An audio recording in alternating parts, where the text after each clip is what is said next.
Baik, Assalamualaikum warahmatullahi wabarakatuh. Selamat siang semuanya.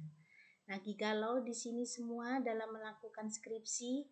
Oke, mari kita bahas di sini ya. Di sini Ibu akan membahas sedikit demi sedikit cara membuat bab satu di skripsi. Jadi bab satu di skripsi itu adalah hal yang paling penting sebelum kita melakukan riset atau melakukan penelitian di bab-bab selanjutnya gitu ya. Jadi kalau masalah galau, kalau skripsi itu udah biasa ya. Itu adalah makanan daripada mahasiswa tingkat akhir dan harus kita laksanakan dan harus kita selesaikan dengan gembira ya, dengan istilahnya apa ya, tetap optimis ya dalam melakukan skripsi. Nah, oke, kita langsung ke bab satu. Jadi untuk bab satu itu adalah peran yang sangat penting ya. Jadi kalau biasanya saya melakukan riset di bab satu itu harus lebih detail, harus kita cermati lebih awal, harus kita tanggapi, harus kita lakukan secara cermat sebelum melakukan penelitian ke bab-bab selanjutnya, karena bab satu itu adalah inti dari permasalahan suatu penelitian di dalam skripsi ataupun dalam riset-riset yang lain gitu ya. Jadi ini adalah poin-poin penting dalam bab satu. Ini sudah kalau mahasiswa tingkat akhir skripsi sudah tidak asing ya dengan hal-hal 4 poin seperti ini. Yang pertama apa? Latar belakang. Yang kedua, rumusan masalah. Yang ketiga adalah tujuan penelitian. Dan yang keempat adalah manfaat daripada penelitian itu sendiri. Karena kan skripsi itu sebetulnya memang riset ya, memang penelitian yang harus kita lakukan. Bu, sebetulnya penelitian ini apa gitu ya? Penelitian ini adalah mencari jawaban atas permasalahan yang ada. Itulah penelitian. Makanya kalau kita ada permasalahan, kita mencari jawaban sampai hasil, sampai kesimpulan. Nah, itulah jadi dalam satu penelitian utuh gitu ya. Nah, jadi di latar belakang dalam poin-poin bab satu itu yang harus kita cermati pertama adalah di latar belakang. Latar belakang itu adalah hal yang sangat-sangat fundamental atau sangat-sangat penting di dalam suatu skripsi ataupun di penelitian. Latar belakang itu apa sih sebetulnya ya? Bagian awal, bagian awal tapi penting sangat ya, sangat penting yang menjelaskan alasan mengapa kita memilih topik daripada judul ini. Biasanya saya menanyakan kepada mahasiswa, kenapa sih mengambil judul ini gitu ya? Kenapa, apa sih yang melatar belakangi Anda mengambil judul ini, mengambil topik ya? Pertama kan kita sebelum mendapatkan judul kita harus punya topik ya, harus ada topik. Jadi topik itu adalah masalah yang dibicarakan atau yang akan diselesaikan dalam suatu penelitian. Jadi topik itu terdiri dari bisa dipecah-pecah dari beberapa judul gitu. Makanya saya tanya nih, topiknya apa Mas? Topiknya apa Mbak gitu ya. Kalau topiknya ini misalkan Bu, jadi kira-kira kalau topik ini Anda ngambil judul apa gitu ya. Apa yang melatar belakangi Anda mengambil judul ini gitu. Itu awal. Karena apa? Kalau kita tidak tahu latar belakang penelitian kita yang mau kita lakukan, atau kita blank atau kita kosong, ya apa yang mau kita lakukan seterusnya gitu ya. Jadi yang pertama kita lakukan adalah latar belakangnya apa kita ngambil topik ini. Saya mau ngambil topik tentang eh, parenting misalkan ya, parenting untuk anak-anak ya, misalkan untuk eh, pola asuh orang tua terhadap anak misalkan. Kenapa Anda melakukan itu gitu ya. Nah, itu hal yang penting di latar belakang. Dikaji terus. Makanya sebelum melangkah ke bab selanjutnya, latar belakang itu harus sangat fundamental untuk dicermatin gitu ya. Gunakan pola penyusunan piramida terbalik. Gitu ya, terbalik yakni dari hal yang umum hingga yang khusus. Jadi piramida biasanya gini kan. Nah, itu sekarang berbalik gini. Jadi yang umum apa dulu nih? Permasalahan umum nih apa? Baru masuk ke lebih detail lagi. Misalkan parenting, pola asuh. Pola asuh ini banyak gitu ya. Pola asuh untuk anak usia dini misalkan. Usia dini usia berapa sampai ke berapa gitu ya. Terus setelah dapat usianya, parenting tentang apa ini, pola asuh anak terhadap apa gitu ya. Oh, apakah pola asuh tentang uh, melakukan belajar di rumah misalkan, atau pola asuh tentang pembelajaran les guru les misalkan, atau pola asuh tentang mengaji, pola asuh tentang bermain musik atau segala macamnya. Jadi itu harus dicermati. Jadi dari deskriptif ya. Jadi mulai dari yang lebih umum ke spesifikasi lagi yang lebih mengerucut gitu ya. Jadi makanya di dalam suatu penelitian itu ada namanya batasan masalah gitu ya. Jadi lebih mengerucut lagi gitu. Nah, misalkan ada pertanyaan begini, Bu saya mau yang cetar, maksudnya saya mau yang permasalahannya itu yang melebar gitu. Melebar nanti Anda melebar kemana gitu ya. Orang rumah aja butuh dipagar gitu ya. Apalagi penelitian, kalau makin melebar jadi nggak fokus dong kita kemana-mana. Nah gitu ya. Untuk triknya nih, di latar belakang triknya.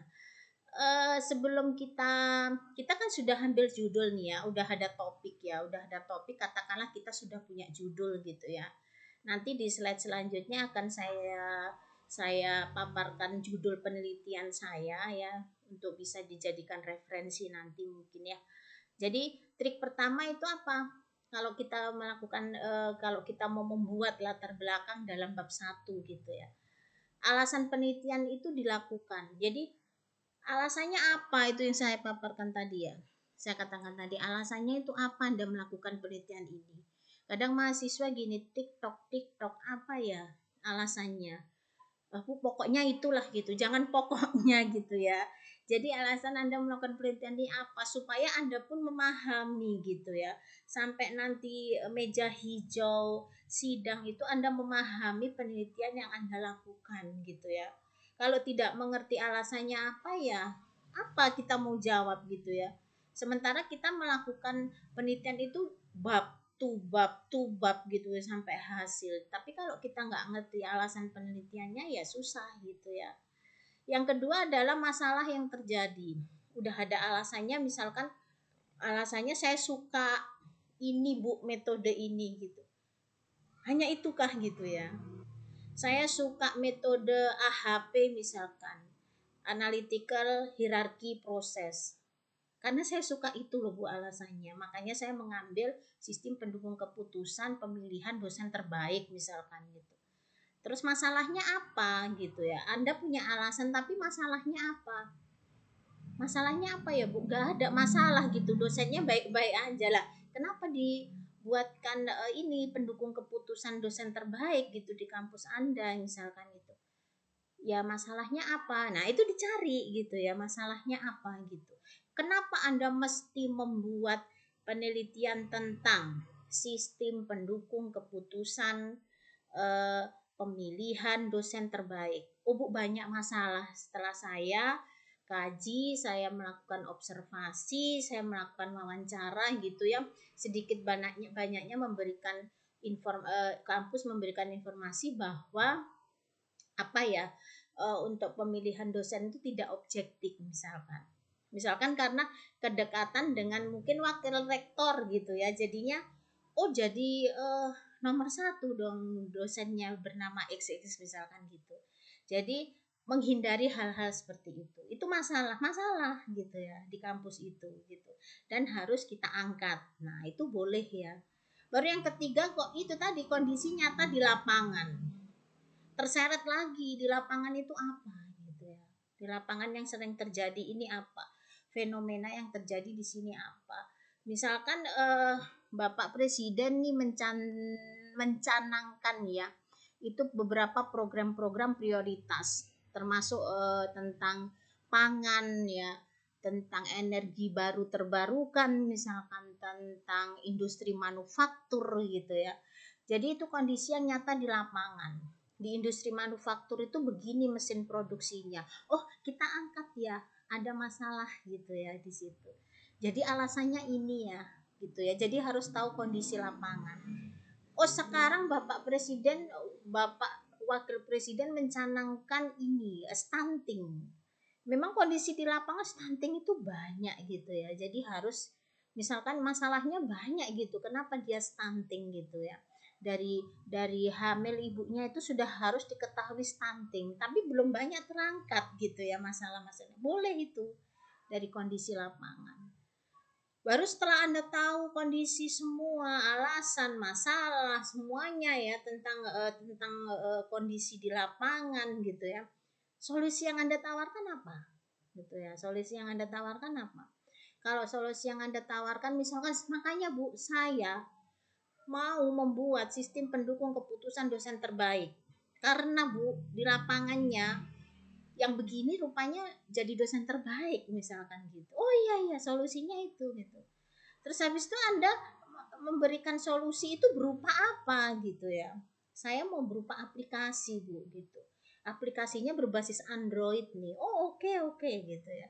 Jadi ada solusi yang ditawarkan. Terus yang terakhir yang paling penting juga, yang walaupun terakhir tapi paling penting, itu adalah pentingnya penelitian, urgensi pentingnya penelitian.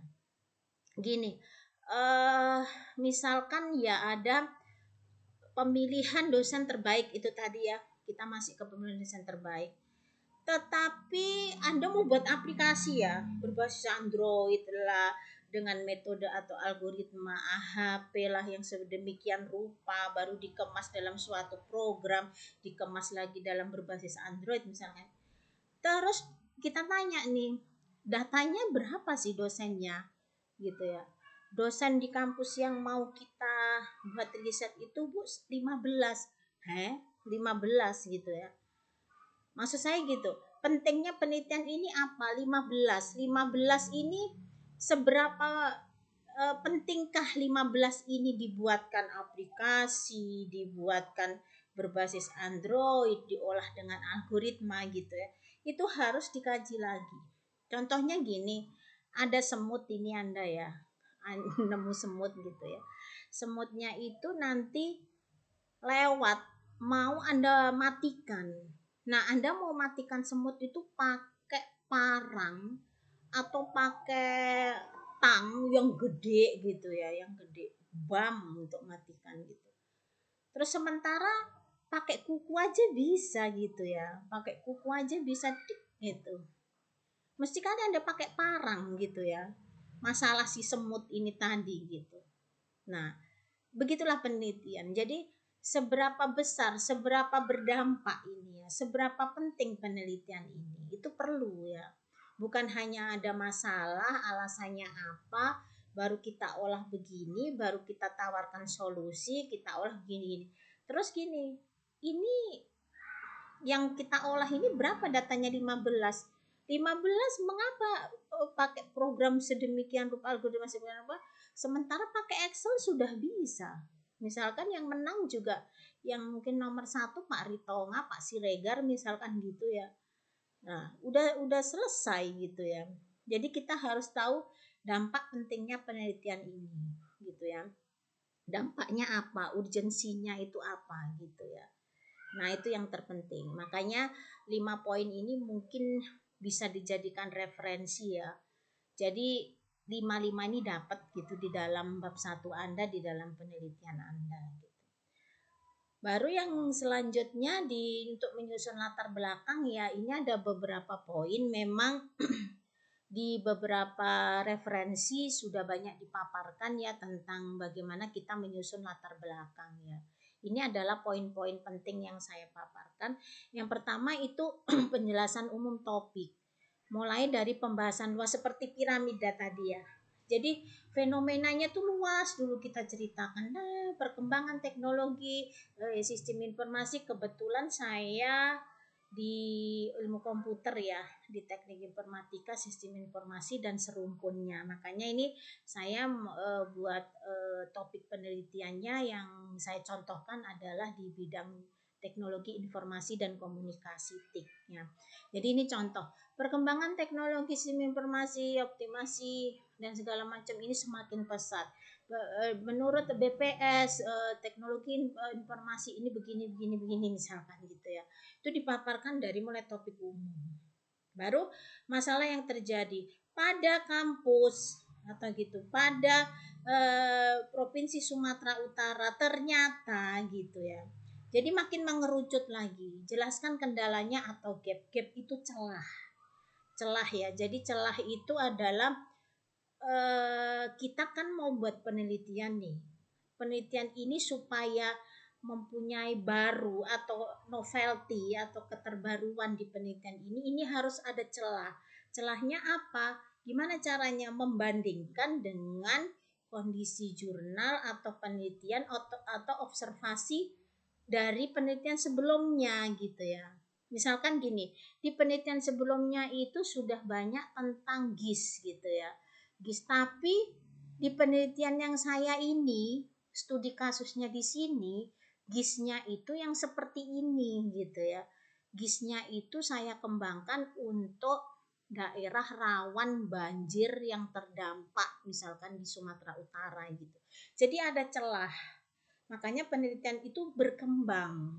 Jadi penelitian itu kan nggak boleh plek ketiplek punya orang ya, itu namanya plagiat ya. Makanya supaya ada gap atau ada celah atau kendala yang ada di dalam penelitian itu kita ambil 0 sekian % aja berbeda dengan yang satunya atau penelitian lainnya, itu sudah termasuk ada keterbaruannya, itu sudah berbeda, tidak dianggap plagiat tuh ya. Nah, jadi bisa berdasarkan apa? Observasi, data, jurnal, dan kondisi nyata. Jadi, apa yang membedakan penelitian kita itu berbeda dengan penelitian yang lain? Itu harus ada celah atau gapnya. Baru dampak masalah. Apa akibat jika masalah tidak diselesaikan? Itu paparkan gitu. Apa sih jika tidak diselesaikan nanti? Kemarin itu ada yang Sumatera Utara terdampak banjir itu kan banyak yang hilang ya, mayat itu hilang, tidak terkontaminasi pihak luar untuk karena sudah banjir sedemikian rupa. Jadi kalau tidak diselesaikan dampaknya apa? Mereka akan tertimbun. Jadi Bu, cara menyelesaikannya gimana? Kan nggak mungkin ya boleh dengan manual, tapi kan capek kita ke lokasi ya. Itu mencari mayat itu sedemikian rupa gitu ya di situ ya. Nah, itu harus ada akibat masalah yang tidak diselesaikan gimana gitu ya. Baru solusi yang ditawarkan. Ya pakai apa? Pakai metode, algoritma atau metode atau model yang saya jelaskan tadi. Solusi yang ditawarkan. Berupa apa? Berbasis Android, aplikasi berbasis Android untuk mendeteksi titit-titit. Oh, di situ masih ada mayat tuh. Titit, kira-kira di situ masih ada nih orang yang maksudnya ada korban yang masih belum tersentuh. Itu solusi yang kita tawarkan. Karena apa? Dampak masalahnya jika tidak diselesaikan itu bagaimana? Baru ada perbandingan penelitian terdahulu yang tadi saya katakan untuk gap ya, untuk gap. Jadi di sini saya juga akan memperkenalkan Anda sedikit riset lebih jauh gitu ya. Gak usah pusing-pusing karena ini masih bab 1. Cuman karena saya basicnya orang peneliti, orang yang suka riset, jadi kadang mengalir aja gitu ya dalam melakukan penelitian atau membuat konsep penelitian. Jadi sudah ada perbandingan penelitian sebelumnya gitu. Mungkin di skripsi bab 1 walaupun tidak ada perbandingan banyak dengan penelitian sebelumnya, paling tidak ada di bab 1 di pendahuluan gitu ya. Karena kan Anda mau buat ini nih, berarti kan Anda harus membandingkan penelitian ini yang akan Anda buat dengan penelitian sebelumnya. Jadi kita tidak boleh tidak boleh senang sendiri gitu ya. Padahal penelitian itu berkembang. Anda tidak boleh mengklaim penelitian Anda ini adalah penelitian baru, punya Anda asli gitu, tidak boleh. Tetapi dengan diilhami oleh penelitian sebelumnya, maka dalam penelitian ini diambillah sedikit aja celah yang membedakan gitu ya, bukan baru tapi yang membedakan. Ya, yang membedakan itulah yang termasuk novelty, keterbaruan dari penelitian Anda gitu. Kalau masalah GIS, masalah semuanya sudah dilakukan orang sebelumnya, tapi apa yang membedakan dengan punya Anda gitu ya. Nah, itu untuk menghindari plagiat dari penelitian yang lain. Gitu ya. Jadi dibandingkan penelitian sebelumnya gimana? Kelebihannya, kekurangannya apa? Maka saya gitu ya, maka dalam penelitian ini gitu ya. Nah, terus alasan memilih penelitian, jelaskan keunggulan. Nah, itu juga keunggulannya dari penelitian yang dilakukan sekarang adalah bahwa GIS disandingkan dengan algoritma X untuk membuat optimasi supaya mengoptimalkan cara kerja misalkan cara kerja siapa, cara kerja pemerintah, cara kerja orang penanggulangan banjir supaya cepat mengetahui di mana daerah-daerah yang terdampak banjir yang belum belum tersentuh gitu oleh pemerintah dan oleh relawan misalkan. Nah, itu alasan penelitiannya. Penutup arahkan ke judul penelitian. Jadi sudah dipaparkan di dalam latar belakang penuh. Misalkan biasanya saya minimal 3 paragraf ya untuk bab 1 itu minimal 3 paragraf gitu. Di paragraf yang terakhir, paling terakhir sendiri itu ada penutup arahkan ke judul. Maka dari permasalahan yang ada di atas, dari istilahnya dari penjelasan di atas, maka diambillah judul penelitian adalah sebagai berikut, berjudul analisa misalkan gitu, optimasi GIS, nah dan seterusnya gitu ya. Jadi dipaparkan. Masih bingung? Udah biasa ya, kalau di skripsi itu udah biasa. Ya, belum lagi Anda nanti menapaki jalur-jalur memang yang expert, memang suka ke riset, makin makin wing gitu ya. Makin makin banyak makin banyak yang harus kita kaji lagi gitu. Oke, ini saya kasih berikan contoh ya. Ini latar belakang, kebetulan ini judul penelitian saya. Saya memberikan judul penelitian yang istilahnya memang saya lakukan ya gitu ya. Saya biasanya memberikan judul atau case yang memang saya lakukan dan sudah pernah saya lakukan dan sudah saya pernah misalkan jurnalkan di jurnal internasional Scopus misalkan gitu ya. Jadi ada contoh barbuk gitu ya. Tidak halu. Jadi kan ada memaparkan tapi tidak pernah dilakukan gitu ya. Ini biasanya saya yang contoh seperti ini yang sedang saya lakukan atau yang sudah saya lakukan gitu ya. Nah, ini contoh singkat latar belakang. Contoh misalkan Anda mengambil judul skripsi ini dan judul penelitian saya itu pengembangan model integrasi UCD, GIS dan optimasi algoritma genetik untuk pelacakan daerah terdampak bencana. Nah, ini kemarin lolos di hibah nasional ya dan didanai oleh pemerintah. Ini adalah event tingkat nasional dosen gitu ya yang memang persaingannya cukup ketat dan alhamdulillah saya lolos di sini gitu ya. Nah, misalkan judulnya seperti ini. Terus contoh pembuka nih di latar belakang ini ya. Latar belakangnya itu perkembangan teknologi informasi memberikan dampak besar. Ini kan dari umum, Bu, ini biasa kalimat seperti biasa. Tapi bagaimana Anda kemas supaya menarik gitu ya. Jadi tidak kaku. Jadi kadang penelitian itu bukan hanya kaku ya, menarik gitu ya dengan bahasa kita sendiri gitu ya.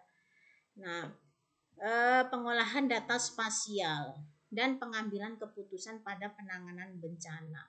Sistem berbasis SIG, GIS, biasanya kalau SIG itu sebetulnya GIS ya, bahasa Inggrisnya GIS, bahasa Indonesianya SIG, mampu membantu visualisasi wilayah terdampak secara lebih cepat dan akurat.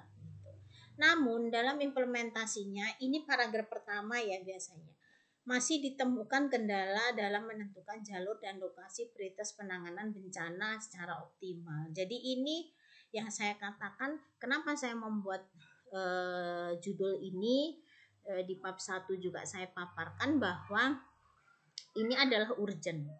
Penelitian ini perlu dilakukan. Kenapa? Karena dampak-dampak banjir yang sudah terjadi di Sumatera Utara, terutama Aceh waktu itu di November 2025 itu dampaknya luar biasa ya. Banyak mayat yang masih belum bisa ditemukan gitu ya. Paling tidak kita memberikan solusi kepada pemerintah, relawan yang mungkin nantinya gitu ya, yang nggak mungkin ya, bisa jadi kalau misal ada, kita tidak boleh meminta ada dampak, ada banjir ya, tapi ini bisa membantu memberikan solusi gitu ya terhadap pemerintah dan relawan supaya mereka punya apa ya, dimudahkan dengan IT yang ada, yang solusi yang kita tawarkan. Berupa apa? Ini adalah gabungan, namanya saja integrasi. Integrasi itu gabungan ya. UCD, GIS, dan algoritma genetik itu tiga itu dijadikan satu. Ya, dijadikan satu dalam terus membentuk perangkat ya. Maksudnya dia ini dijadikan satu algoritma genetik itu untuk mengolah metode algoritmanya gitu ya, mengolah data dalam metode algoritma, baru GIS-nya untuk pemetaan wilayah gitu ya, baru dia UCD itu adalah user center design. Jadi ini cocok nggak dipakai, maksudnya ini langsung ke pengguna gitu ya, relawan yang pakai gitu ya, ini pengguna cocok nggak gitu.